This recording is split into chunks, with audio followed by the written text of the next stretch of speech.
The 2024 RLCS season was no doubt an absolute banger, with so many unforgettable moments and storylines you'll just have to see for yourself to believe. From goal line heroics to incredible displays of mechanics, the season as a whole will surely go down as something to be remembered. But for me, there's one story and moment in particular that actually wasn't covered nearly as much as it should have been. I lost my mind. I didn't say like a word for like 10 seconds. I was just shouting nonsense. I'm talking about one of the most unique and unlikely scenarios, so unthinkable it simply wasn't supposed to happen in the first place. An incredible pass that defied all the odds in terms of its practicality and was performed by a team that wasn't even supposed to be at the event. Today we take a closer look at not only the unlikelihood of Oxygen even being at the World Championship, but also the impossible pass performed by Archie himself. Buckle in, folks, because this really is one you won't want to miss. This is the story of the perfect pass that never should have happened. Commiserations to Oxygen. They had a fantastic run towards the end of the Open qualifier. It was just not enough. The start of the 2024 season for Oxygen Esports was unfortunately a bit of a slow one. After failing to qualify for the first major, most fans and analysts began to count them out and shift focus to the teams that had true potential to become world champions. It's not that Oxygen were bad necessarily, but their results against the top teams, or lack thereof, kept them out of the main conversation at the start. For this reason, it's not all that surprising to see that heading into the second split, a roster change was made, bringing on Joyo to join the team alongside Oxy and Archie.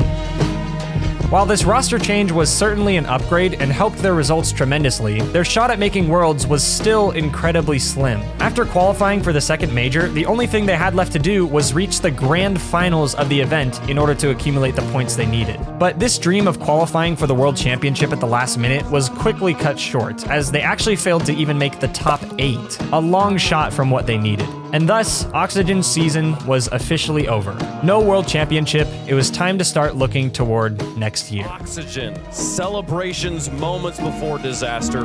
Furia ends their run. Or was it? While the Oxygen players immediately took a break since their off-season had just begun, a bit of an issue was happening elsewhere in the RLCS. For some complicated reason that was never even fully explained, the second team to qualify from the MENA region was no longer able to attend the World Championship. For this reason, the spot was immediately offered to the number 3 ranked team, but they also declined it. From there, it was offered to MENA number 4. What do you know, they couldn't attend either. This pattern continued for all of the top 8 teams from MENA. Not a single one accepted the invitation. At this point, time was seriously running out, with just 2 weeks before the World Championship would begin. In order for the format to be remotely fair for everyone, the tournament organizers needed to fill that 16th spot. So in a mostly uncontroversial decision, Oxygen Esports received the next call. Archie, Joyo, and Oski will be in Fort Worth. New team that's going to the World Championship. Oxygen has been invited. They get that golden ticket. They're here now. They weren't expected to be here 2 weeks ago. Sonic and Monkey Moon are... But this goes all the way down! Someone happy to limit us our guaranteed lowest seed. Oh, there we go. Joyo! It was really difficult to cover and predict the space on it. Joyo off the backboard. The fact that Oxygen wasn't even meant to be here ended up creating a weird dynamic where they really had nothing to lose. While everyone else was trying to play textbook Rocket League to get the best result they could, Oxygen was casually messing around, playing like they really couldn't care less. At times, this made for some awkward mistakes, but at other times, it made for plays like these. This is their victory lap, barring a monumental lap. Hello! Somehow, through all of this, it was actually working, even against the former world champions. This is where things got real. Every match from here on out would be played in front of the live crowd. And for the first of these matches, in a win-or-go-home scenario, Oxygen was put up against Team Vitality. Both teams into the pressure cooker. Round 5 of Swiss. You win, you move on, you lose, your tournament and your season is over. Oxygen more than equal to the plays that they've seen. And now they've got it over the top. Joyo, he's got one more to beat. He's 0 boost. And it doesn't matter! Disgusting. The boost as well, so Vitality might like their chances. Joyo, target man. Top corner!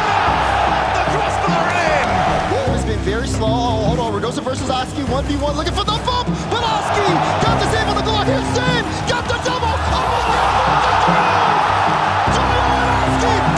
Zen with the challenge. He's got Radosin in support. Backboard. Who's there first? It's Radosin! Now they've lost one. How do they respond? They might respond with a goal! He dares! Play to the side, off the sidewalk. Archie puts it down!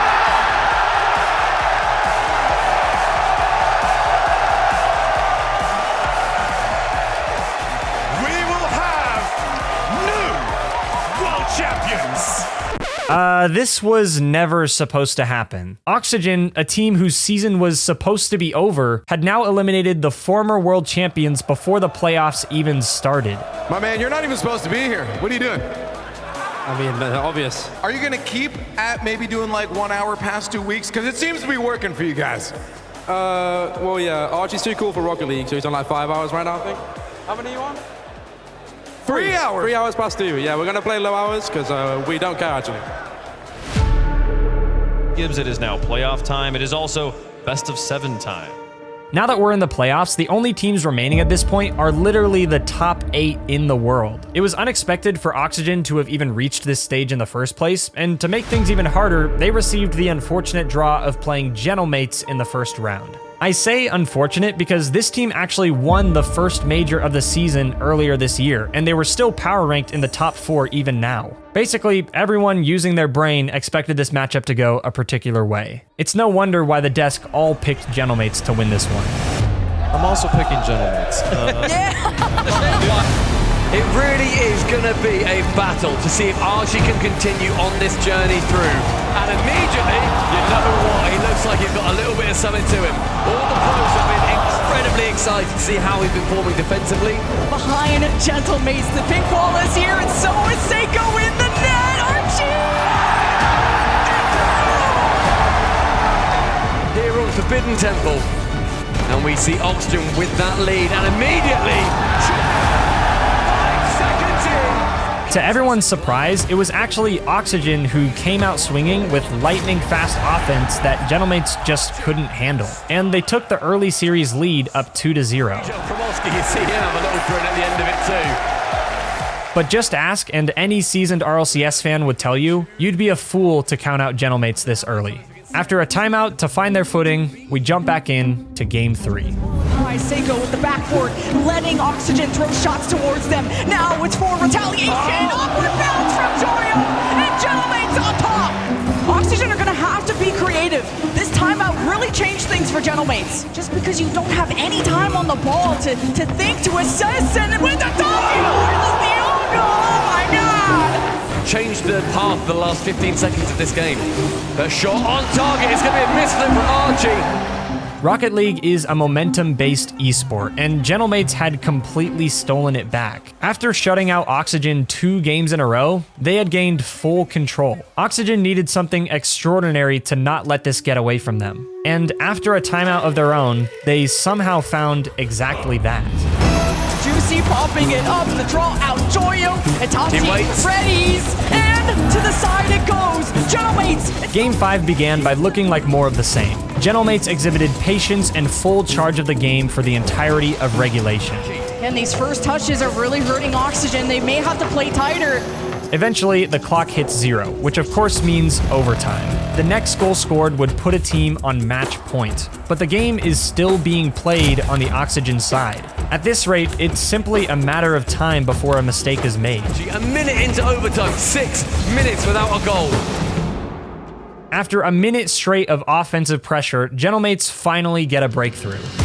When Seiko beats Joyo at the midfield, popping at center for his teammate Juicy, something is surely about to happen here. Gentlemates' patience had paid off, and they were about to cash in with a deadly shot on target. Generally speaking, this situation almost always results in a goal. But not this time. Archie somehow saw this coming a mile away and pre-flipped off the wall before Juicy even left the ground. The precision on his flip had to be absolutely perfect at that distance, and sure enough, it was. Archie cleanly beats Juicy to the ball, finding Oski on his rotation back, who redirects it toward the Gentlemates corner. The tables have completely turned. but it's definitely not over yet. There's a chance here though, Archie does get bumped going back. Let's move back to Archie's perspective here. Keep in mind, he just landed from his pre-flip less than a second ago. But as he turns to follow the ball in the corner, he's immediately sideswiped by Seiko, sending him out of control into the air.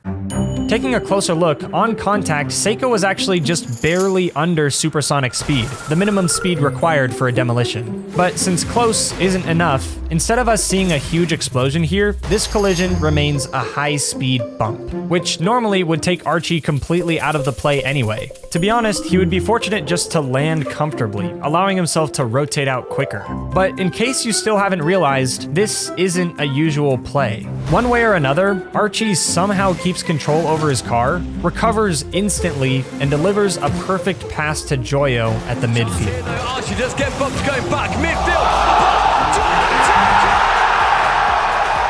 But how was this even possible? Well, it turns out, immediately after being bumped, Archie actually turned his car to the left, canceling his initial rotation and allowing himself to regain control just in time for the pass. From here, he holds power slide as to not kill his momentum upon landing, jumps up, and actually orients his car in a way that convinces Seiko he's about to take a power shot. With Seiko turning to defend the net and the ball now heading the complete opposite way, all that's left is for Joyo to take the final shot to end the game. How did a team whose season was over, rather a player whose reputation was that he didn't play the game, somehow pull off possibly the greatest pass in Rocket League history? Honestly, I do not know, but one way or another, it really did happen. Chance here though, Archie does get bumped going back, midfield.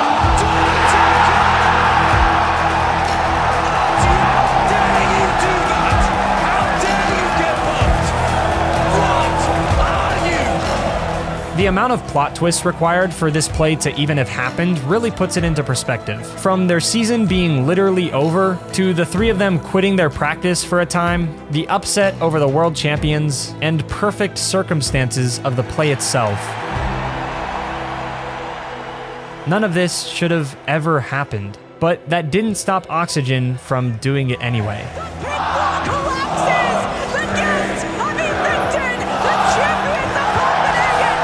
As you can see, Oxygen would end up closing out the series, completing the upset against Gentlemates. Can you believe it, Fort Worth? Their journey would come to an end in the next round after a stellar performance from the Falcons, but not before delivering maybe the greatest story of the season. A story that had already ended in disappointment over a month ago. But thanks to so many turns of events, and no doubt fate being on their side, it turned out to have a happy ending after all.